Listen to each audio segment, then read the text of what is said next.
আজকে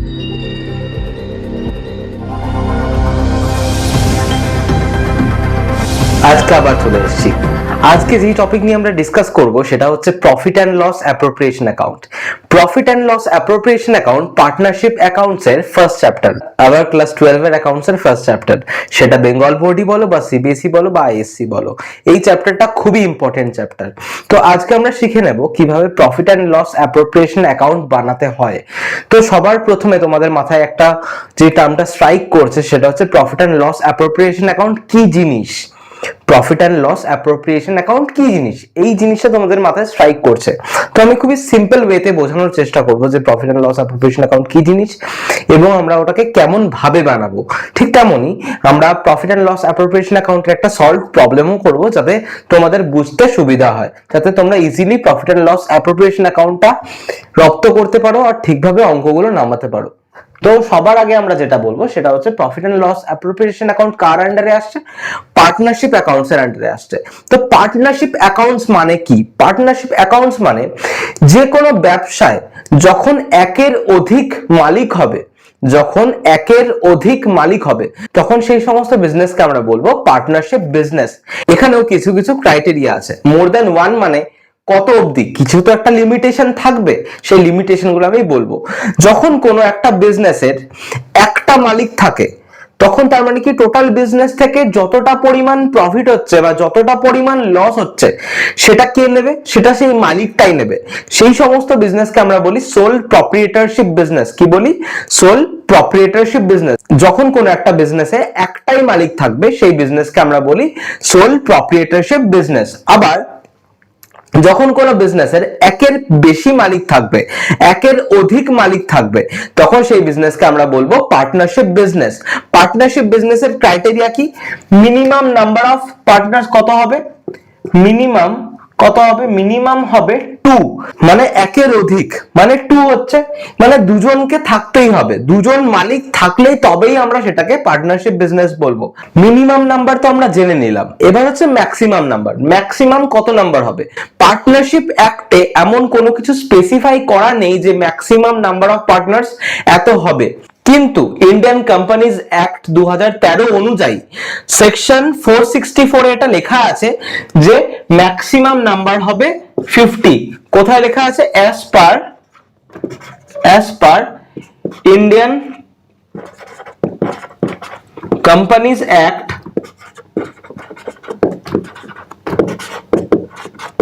2013। কোন সেকশনে লেখা আছে?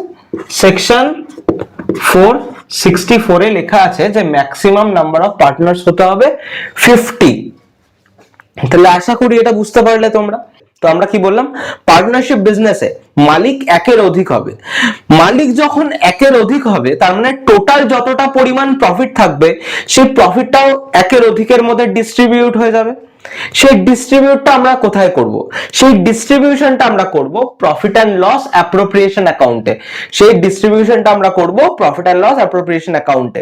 প্রত্যেকটা বিজনেসের ক্ষেত্রেই, সেটা পার্টনারশিপ বিজনেস হোক বা সোল প্রপ্রিয়েটরশিপ বিজনেস হোক, it is necessary for us to prepare the financial statements. Why? Because to ascertain the financial result as well as the financial position of the business. ওই বিজনেসের কতটা পরিমাণ profit হয়েছে বা কতটা পরিমাণ লস হয়েছে সেটা জানার জন্য, সেটা অ্যাসার্টেনমেন্টের জন্য আমাদেরকে কি করতে হয়? ফাইন্যান্সিয়াল স্টেটমেন্ট করতে হয়। আর ওই বিজনেসের কতটা পরিমাণ অ্যাসেটস আছে বা কতটা পরিমাণ লায়াবিলিটিস আছে। তো যেটা সোল প্রপ্রিয়েটরশিপ বিজনেস, ওখানে ট্রেডিং অ্যাকাউন্ট করলাম, প্রফিট এন্ড লস অ্যাকাউন্ট করলাম, গল্প ওখানেই শেষ হয়ে গেল। নেট প্রফিট যেটা পেলো সেই নেট প্রফিটটা একটা মালিক পুরোটাই নিয়ে নিল। যদি লস হয়ে থাকে সেই লসটা পুরো একটা মালিকই সাফার করলো। কিন্তু পার্টনারশিপ বিজনেস, আমি কি বললাম? পার্টনারশিপ বিজনেসে মালিক একের অধিক হবে, তাই পাওনা বা দেনা একের অধিকের মধ্যে ডিস্ট্রিবিউট হবে। সেই ডিস্ট্রিবিউশনটা আমরা কোথায় করব? সেই ডিস্ট্রিবিউশনটা আমরা করব profit and loss appropriation account. আমি আবার বলে দিই একটা কথা, ট্রেডিং অ্যাকাউন্ট বলো বা প্রফিট এন্ড লস অ্যাকাউন্ট বলো বা profit and loss appropriation account বলো, এটা হচ্ছে নমিনাল অ্যাকাউন্টের নেচারে বানানো হয়, নমিনাল অ্যাকাউন্টের রুল অনুযায়ী বানানো হয়। মানে কি? ডেবিটে থাকবে এক্সপেন্সেস আর ক্রেডিটে থাকবে ইনকামস। যদি কোনো বিজনেসের, যদি কোনো পার্টনারশিপ বিজনেসের ফাইন্যান্সিয়াল স্টেটমেন্ট প্রিপারেশনের সময় দেখা গেল যে ওই বিজনেস থেকে কোনো প্রফিট হয়নি, মানে লস সাফার করেছে, তার মানে আমরা profit and loss appropriation account বানাবো না। কেন বানাবো না? কারণ বিজনেস থেকে যদি প্রফিটই না হয় তাহলে প্রফিট আমরা ভাগাভাগি করব কি করে, তাই তো? আর profit and loss appropriation account বানানো হয় প্রফিট অ্যান্ড লস অ্যাকাউন্ট বানানোর পরে। কি বললাম? Profit and loss appropriation account বানানো হয় প্রফিট অ্যান্ড লস অ্যাকাউন্ট বানানোর পরে, কারণ প্রফিট অ্যান্ড লস অ্যাকাউন্ট থেকে আমরা নেট প্রফিট যেটা পাবো সেই নেট প্রফিটটা আমাদেরকে কোথায় ট্রান্সফার করতে হবে? আমাদেরকে ট্রান্সফার করতে হবে প্রফিট অ্যান্ড লস অ্যাপ্রোপ্রিয়েশন অ্যাকাউন্টে। আপাতত যা বললাম সেটা ক্লিয়ার হয়েছে তোমাদের সবার। আমি এবার প্রোফার্মা দেব যে কিভাবে profit and loss appropriation account করতে হবে। এটা হলো প্রফিট অ্যান্ড লস অ্যাপ্রোপ্রিয়েশন অ্যাকাউন্টের প্রোফার্মা। আগে একবার রেকর্ড করলাম, সেটা আমি রেকর্ডের সুইচটাই অন করতে ভুলে গেছিলাম, যাই হোক আবার বলতে হবে। তো এটা হচ্ছে প্রফিট অ্যান্ড লস অ্যাপ্রোপ্রিয়েশন অ্যাকাউন্টের প্রোফার্মা। এখানে কি দেওয়া আছে? আমি কি বলেছিলাম? Profit and loss appropriation account আমরা বানাবো নমিনাল অ্যাকাউন্টের রুল অনুযায়ী, মানে ডেবিটে থাকবে এক্সপেন্সেস গুলো, ক্রেডিটে থাকবে ইনকামস গুলো। কি বললাম? ডেবিটে থাকবে এক্সপেন্সেস রিলেটেড টু পার্টনার্স, আর ক্রেডিটে কি থাকবে? ক্রেডিটে থাকবে ইনকামস রিলেটেড টু পার্টনার্স। ফার্স্টে আমরা কি নেব? ফার্স্টে আমরা নেব by profit and loss account থেকে নেট প্রফিট নেব, মানে প্রফিট অ্যান্ড লস অ্যাকাউন্ট থেকে যেই প্রফিটটা এসছে সেই প্রফিটটা আমরা সর্বপ্রথম বসিয়ে ফেলবো বাই সাইডে, বসিয়ে ফেললাম। এরপর আমরা সমস্ত এক্সপেন্সেস গুলোকে বসিয়ে ফেলবো রিলেটেড টু পার্টনার্স, মানে পার্টনার্সদের রিলেটেড যত এক্সপেন্সেস আছে সমস্ত এক্সপেন্সেস গুলোকে আমরা বসিয়ে ফেলবো টু সাইডে। ফার্স্টে কি? Interest on capital. Interest on capital বলতে কি বোঝাচ্ছে? প্রত্যেকটা পার্টনার কিছু না কিছু ইনভেস্টমেন্ট করেছে বিজনেসে, কিছু না কিছু ইনভেস্টমেন্ট করেছে, যেই টাকাটা ইনভেস্ট করেছে তার পরিবর্তে তারা কি পাবে? তারা পাবে একটা ইন্টারেস্ট, একটা সার্টেন ইন্টারেস্ট পাবে। সেই ইন্টারেস্টটা দেখতে গেলে from the view point of the business সেই ইন্টারেস্টটা কি? এক্সপেন্স, তাই সেটাকে আমরা টু সাইডে কনসিডার করেছি। প্রত্যেকটা পার্টনার একটা ইন্টারেস্ট পাবে, the business is liable to pay the interest to the partners, তাই সেই ক্ষেত্রে দেখতে গেলে এটা একটা এক্সপেন্স। ঠিক তেমনই পার্টনার স্যালারিজটা পাবে কে? স্যালারিজটা পাবে পার্টনার্সরা, কিন্তু আমরা বিজনেসের বুকস করছি, বিজনেস ম্যানের নয়, তাই তো? পার্টনার্সরা যদি স্যালারিজ পায় তাহলে স্যালারিজটা কি? এক্সপেন্সেস, তার মানে বিজনেস থেকে স্যালারিজটা দিতে হচ্ছে, বিজনেস থেকে টাকাটা বেরিয়ে যাচ্ছে। ঠিক তাই আমরা কি করেছি? স্যালারিজকে এক্সপেন্সেস এর আন্ডারে কনসিডার করেছি। তারপর কি? পার্টনার্স কমিশনেরও same treatment as similar to partner salaries, কারণ কমিশনটা পাবে কে? কমিশনটা পাবে পার্টনার্সরা, পার্টনার্সরা কমিশন পাবে, কিন্তু দেবে কে? দেবে হচ্ছে বিজনেস, তাই বিজনেসের দিক থেকে দেখতে গেলে এটা একটা এক্সপেন্স, তাই এক্সপেন্সেসের আন্ডারে আমরা কনসিডার করেছি। তারপর কি? টোটাল প্রফিট থেকে একটা পোর্শন আমরা সরিয়ে রাখছি অ্যাজ রিজার্ভ, ফিউচার আনসার্টেনটিজ এর জন্য আমরা একটা পোর্শন সরিয়ে রাখছি, সেই পোর্শনটাকে আমরা নাম দিচ্ছি রিজার্ভ ফান্ড। সেই রিজার্ভ ফান্ডটা আমরা কি করব? আমরা প্রফিট অ্যান্ড লস অ্যাপ্রোপ্রিয়েশন অ্যাকাউন্টের ডেবিট সাইডে কনসিডার করব। এরপর বাই সাইডে আমরা কি নেব? বাই সাইডে নেব আমরা ইন্টারেস্ট অন ড্রয়িংস, মানে যতটা পরিমাণ ইনকাম আছে বিজনেসের সেই ইনকামগুলো আমরা নেব বাই সাইডে। ইনকাম কি আছে? ইন্টারেস্ট অন ড্রয়িংস, মানে কোনো পার্টনার বিজনেস থেকে টাকা তুলেছে, কোনো পার্টনার বিজনেস থেকে নিজেদের পারপাসে টাকা তুলেছে, তার পরিবর্তে বিজনেস কি করবে? সেই টাকা তোলার পরিবর্তে একটা ইন্টারেস্ট চার্জ করবে। কার উপরে চার্জ করবে? পার্টনারদের উপরে ইন্টারেস্ট চার্জ করবে। তার মানে পার্টনারদের উপরে যদি ইন্টারেস্ট চার্জ করা হয় তাহলে এটা বিজনেসের দিক থেকে দেখতে গেলে কি? বিজনেসের দিক থেকে দেখতে গেলে এটা একটা ইনকাম, তাই বাই ইন্টারেস্ট অন ড্রয়িংসটা আমরা ইনকামের আন্ডারে কনসিডার করেছি। তাহলে কি করব? সমস্ত আইটেমগুলো যেভাবে আমি প্রোফার্মাতে দিয়েছি সমস্ত আইটেমগুলো আমরা বসাবো বোথ সাইডে। বাই সাইডটা বেশি আসবে, বাই সাইডের ব্যালেন্সটা বোথ সাইডে আমাদেরকে লিখতে হবে। কারণ বাই সাইড বেশি কেন আসবে? আমি ওই যে বললাম, যদি লস এসে যায় তাহলে আমাদেরকে profit and loss appropriation account বানাতে হবে না। প্রফিট এলেই আমরা প্রফিটটা ডিস্ট্রিবিউট করব, প্রফিট না এলে আমরা কিভাবে প্রফিট ডিস্ট্রিবিউট করব? It is not at all possible. For that reason আমরা কি করব? বাই সাইডের অ্যামাউন্ট বেশি আসবে, বাই সাইডের অ্যামাউন্ট আমরা বোথ সাইডে লিখে দেবো। তারপর কি? বাই সাইড থেকে বাই সাইডে টোটাল যে অ্যামাউন্ট বেশি আসছে, কতটা পরিমাণ বেশি আসছে সেটা আমরা টু সাইডে যেই বাকি অ্যামাউন্টগুলো আছে সেখান থেকে আমরা ডিডাকশন করব। ডিডাকশন করার পর যে অ্যামাউন্টটা আমরা পাবো সেটাকে আমরা বলবো ডিভিজিবল প্রফিট বা ডিস্ট্রিবিউটেবল প্রফিট। ডিভিজিবল প্রফিট বা ডিস্ট্রিবিউটেবল প্রফিট কি? ক্রেডিট ব্যালেন্স ভার্সেস ডেবিট ব্যালেন্সের মধ্যে যে ডিফারেন্সটা, সেই ডিফারেন্সটাকে আমরা বলছি ডিভিজিবল প্রফিট বা ডিস্ট্রিবিউটেবল প্রফিট। এই ডিভিজিবল প্রফিট বা ডিস্ট্রিবিউটেবল প্রফিট আমরা ডিস্ট্রিবিউট করব পার্টনারদের মধ্যে। কোন রেশিওতে করব? একটা সার্টেন রেশিওতে আমরা ওই প্রফিটটাকে ডিস্ট্রিবিউট করব। সেই রেশিওটা আমরা জানবো কি করে? সেই রেশিওটা কোথায় লেখা আছে? সেই রেশিওটা লেখা আছে পার্টনারশিপ ডিডে। এরপর তোমাদের মাথায় স্ট্রাইক করবে যে পার্টনারশিপ ডিড মানে কি। আমি কি বলেছিলাম? যখন একের অধিক মালিক হবে কোনো বিজনেসে, সেই বিজনেসকে আমরা বলবো পার্টনারশিপ বিজনেস। ঠিক তেমনই একের অধিক মালিক, তার মানে ডিসিশনসের মধ্যে হেরফের হতে পারে। তাই হেরফের যাতে না হয়, ঠিক সেই কারণে পার্টনারশিপ ডিড বানানো হয়। কি বানানো হয়? Partnership did. Partnership did is nothing but the agreement in writing. কি বললাম? Partnership did is nothing but the agreement in writing. যে এর কি পাওনা আছে, বি এর কি পাওনা আছে, সি এর কি পাওনা আছে, সমস্ত জিনিসগুলো কোথায় লেখা আছে? পার্টনারশিপ ডিডে লেখা আছে। কোথায় লেখা আছে? পার্টনারশিপ ডিডে। তাহলে পার্টনারশিপ ডিড কি জিনিস তোমরা বুঝতে পারলে। তাই এইভাবে আমরা কি করব? Profit and loss appropriation account বানিয়ে ফেলবো। আমরা আলটিমেট আমাদের অবজেক্টিভ কি? To find out the divisible or distributable profit from the business. তাই তো, যে প্রফিটটা আমরা ডিস্ট্রিবিউট করবো among the partners. Got it? বুঝতে পারছো? তাই যেই প্রোফর্মাটা আমি দিয়েছি সেই প্রোফর্মাটা তোমরা লিখে ফেলো। ঠিক না লিখলে হবে না, কারণ আমি আগেও বলেছি যেমন খাতা পেন ছাড়া অঙ্ক হয় না, ঠিক তেমনই ওয়ান সাইডেড এফোর্টস দিয়ে প্রেম হয় না। একই ডায়লগ বারবার দিচ্ছি, তোমরা বলবে যে কোনো স্টক নেই, কিচ্ছু নেই, কি করব, লিমিটেড স্টক আর কি। যাই হোক, এটা তোমরা লেখো। এটা লেখার পর আমি একটা অঙ্ক করাবো, যে অঙ্কর দ্বারা আমি তোমাদেরকে পুরো profit and loss appropriation account clear করে দেবো। ভিডিও স্কিপ করো না, স্কিপ করলে কিন্তু কিচ্ছু বুঝতে পারবে না। আমি আবার বলছি, স্কিপ করো না, কিচ্ছু বুঝতে পারবে না। আমি খুবই সিম্পলেস্ট ওয়েতে তোমাদের বোঝানোর চেষ্টা করছি, বোঝার চেষ্টা করো খালি। অনেকে যারা profit and loss appropriation account করেছো তারা হয়তো বলবে যে এখানে আমি ইন্টারেস্ট অন লোনটা কেন নিইনি। আমি আবার বলছি, ইন্টারেস্ট অন লোন এমন একটা জিনিস যেটা বাধ্যতামূলক পে করতে হবেই, তাই তো। আর আমি কি বলেছি? Profit and loss appropriation account আমি তখনই প্রিপেয়ার করব যখন বিজনেস থেকে প্রফিট হবে। যদি বিজনেস থেকে লস হয় তাহলে আমি profit and loss appropriation account বানাবো না। কিন্তু প্রফিট অ্যান্ড লস অ্যাকাউন্ট আমাকে বানাতেই হবে to check out the net profit or net loss, তাই তো। আর ইন্টারেস্ট অন লোন হচ্ছে বাধ্যতামূলক এক্সপেন্স, প্রফিট হোক বা লস হোক ওটা আমাকে পে করতেই হবে। তাই প্রফিট অ্যান্ড লস অ্যাকাউন্টে আমি শো করবো ইন্টারেস্ট অন লোনটা, প্রফিট অ্যান্ড লস অ্যাপ্রোপ্রিয়েশন অ্যাকাউন্টে আমি ইন্টারেস্ট অন লোন শো করবো না। ক্লিয়ার হয়েছে? তো কোশ্চেন লেখা আছে, Virat and Rohit are partners in a firm sharing profits and losses in the ratio 2:3. Virat আর রোহিত কি পার্টনার্স যারা প্রফিট এন্ড লসেস শেয়ার করছে। কোন রেশিওতে করছে? 2:3 রেশিওতে করছে। At the beginning of the year, মানে বছরের শুরুতে, their opening capitals were rupees 80,000 and 60,000 respectively. মানে বিরাটের ক্যাপিটাল কত? 80,000 আর রোহিতের ক্যাপিটাল হচ্ছে 60,000.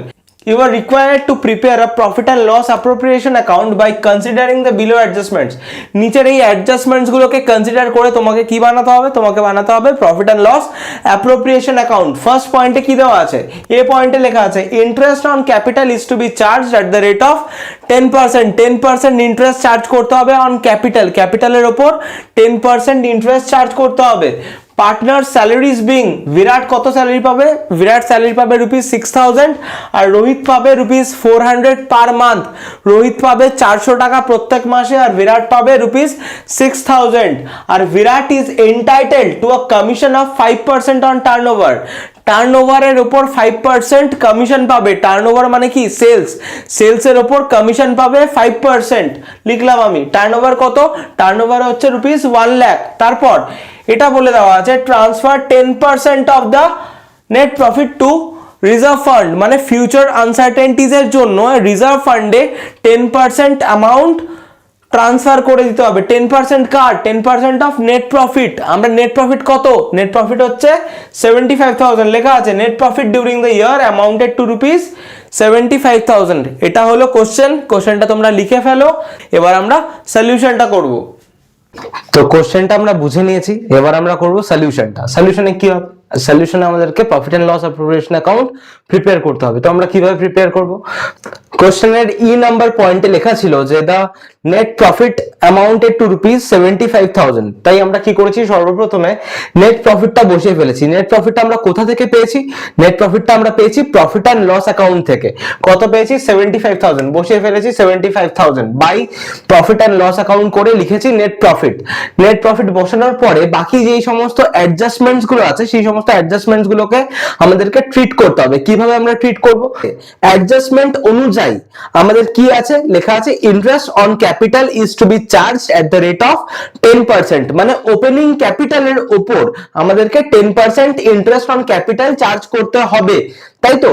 তাহলে কি ইন্টারেস্টটা কে পাবে? ইন্টারেস্টটা পাবে পার্টনার্সরা, তাই তো? পার্টনার্সরা ইন্টারেস্ট পাবে। পার্টনার্সরা যদি ইন্টারেস্ট পায় তাহলে এটা বিজনেসের দিক থেকে দেখতে গেলে কি হচ্ছে, বিজনেসের দিক থেকে দেখতে গেলে এটা একটা এক্সপেন্স। তাই আমরা এক্সপেন্সেস এর আন্ডারে কনসিডার কি করছি, to interest on capital at the rate of 10%।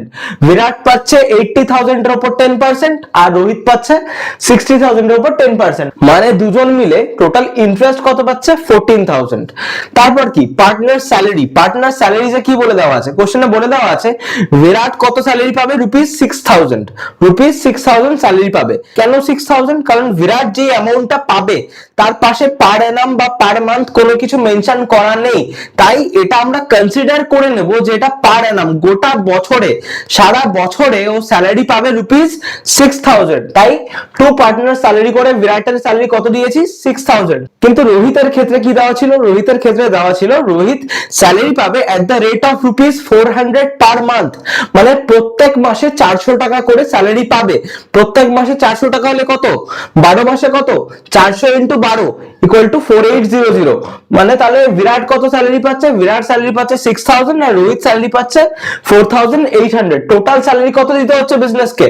দিতে হচ্ছে 10,800। তাহলে স্যালারির পার্টটাও ক্লিয়ার হলো। এরপরে কমিশন। কমিশন কে পাবে? বিরাট পাবে। কারণ কোশ্চেনে বলে দেওয়া আছে, অ্যাডজাস্টমেন্টে বলে দেওয়া আছে Virat is entitled to a commission of 5% on turnover. Turnover মানে কি? টার্নওভার মানে হচ্ছে সেলস, আমি বলেছিলাম। তাহলে টার্নওভারের উপর 5% কমিশন পাবে। তাহলে টার্নওভার কত? টার্নওভারের ভ্যালু দেওয়া ছিল ₹1 লাখ। 1 লাখের উপর 5% কি পাবে? কমিশন পাবে। 1 লাখের উপর কি পাবে? 5% কমিশন পাবে। তাহলে 1 লাখের উপর 5% করলে কত হয়? 5,000। 5,000 বসিয়ে দিলাম কি কমিশন হিসেবে। তারপরে রিজার্ভ ফান্ডে 10% অফ নেট প্রফিট ট্রান্সফার করতে হতো, সেটা ডি নাম্বার পয়েন্টে বলে দেওয়া আছে। রিজার্ভ ফান্ডে 10% নেট প্রফিট ট্রান্সফার করতে হতো। নেট প্রফিটের ভ্যালু কত? 75,000। 75,000 এর 10% মানে 7,500 ট্রান্সফার কোথায় করতে হবে? ট্রান্সফার করতে হবে রিজার্ভ ফান্ডে। তাহলে 7,500 আমরা কোথায় ট্রান্সফার করলাম? রিজার্ভ ফান্ডে। তাহলে যতগুলো অ্যাডজাস্টমেন্ট দেওয়া ছিল ততগুলো অ্যাডজাস্টমেন্টের আমরা এন্ট্রি করে দিয়েছি, ট্রিটমেন্ট করে দিয়েছি। তাহলে এবার কি? এবার আমরা বোথ সাইড ক্যালকুলেট করব। আমি কি বলেছিলাম? বাই সাইড সবসময় বেশি আসবে, কারণ যদি প্রফিট থাকে তবেই আমরা profit and loss appropriation account বানাবো। লস হলে আমাদেরকে profit and loss appropriation account বানাতে হবে না, তাই তো? তাই বাই সাইডটা সবসময় বেশি আসবে, কারণ এটা ইনকাম সাইড। ইনকাম সাইডে কত এলো? 75,000। 75,000 ইনকাম সাইডে এলে আমরা এক্সপেন্স সাইডেও 75,000 বসিয়ে দেবো, কারণ দু সাইডে সেম ভ্যালু লিখবো আমরা। 75,000 বোথ সাইডে আমরা লিখে নিলাম। তারপর টোটাল যতটা এক্সপেন্সেস আছে, ইন্টারেস্ট অন ক্যাপিটাল বলো বা স্যালারি বলো, কমিশন বলো, রিজার্ভ ফান্ড বলো, টোটাল যেই এক্সপেন্সেস গুলো আছে এই এক্সপেন্সেস গুলো আমরা ইনকামের থেকে ডিডাক্ট করব। ডিডাকশন করার পর আমরা দেখছি আমার কত ডিস্ট্রিবিউটেবল প্রফিট আসছে। যে গ্যাপটা মানে ইনকাম ভার্সেস এক্সপেন্স থেকে যে ডিফারেন্সটা আমরা পাবো, সেই ডিফারেন্সটা আমরা কি বলবো? সেই ডিফারেন্সটাকে আমরা বলবো ডিস্ট্রিবিউটেবল প্রফিট বা ডিভিজিবল প্রফিট। ডিভিজিবল প্রফিট কত বেরিয়েছে? 37,700। এই 37,700 পার্টনারদের মধ্যে ডিস্ট্রিবিউট করা হবে। এই 37,700 পার্টনারদের মধ্যে ডিস্ট্রিবিউট করা হবে, কিন্তু কোন রেশিওতে করা হবে? করা হবে 2:3 রেশিওতে, যেটা পার্টনারশিপ ডিডে লেখা ছিল। কত লেখা ছিল? 2:3। তাহলে 2:3 তে আমরা 37,700 অ্যামাউন্টটা ডিস্ট্রিবিউট করছি। তাহলে বিরাট কত পাবে? বিরাট পাবে 2/5 আর রোহিত পাবে 3/5। তাহলে বিরাটের কত হলো? 15080 আর রোহিতের হলো 22620। আমরা 2/5 বা 3/5 কিভাবে পেলাম? আমরা রেশিওটা জানি 2:3, তাই তো? তাহলে 2/5 পেলাম কি করে? এখানে আমরা ছোটবেলায় শিখেছিলাম দুটোকে প্লাস করে দিলে কি হবে? দুটোকে প্লাস করে দিলে 5 হবে। তাহলে বিরাটের কত? 2/5 আর রোহিতের 3/5। আশা করি এটা বুঝতে পারলে। তাহলে 2/5 পাচ্ছে বিরাট আর রোহিত পাচ্ছে 3/5। এই হয়ে গেল আমাদের profit and loss appropriation account. এইভাবে আমরা কি করব? Profit and loss appropriation account করব। আমি খুবই একটা সিম্পল অঙ্ক দিয়ে বোঝানোর চেষ্টা করেছি। এত সিম্পল অঙ্ক কিন্তু পরীক্ষায় আসবে না, আরেকটু কমপ্লিকেটেড থাকবে।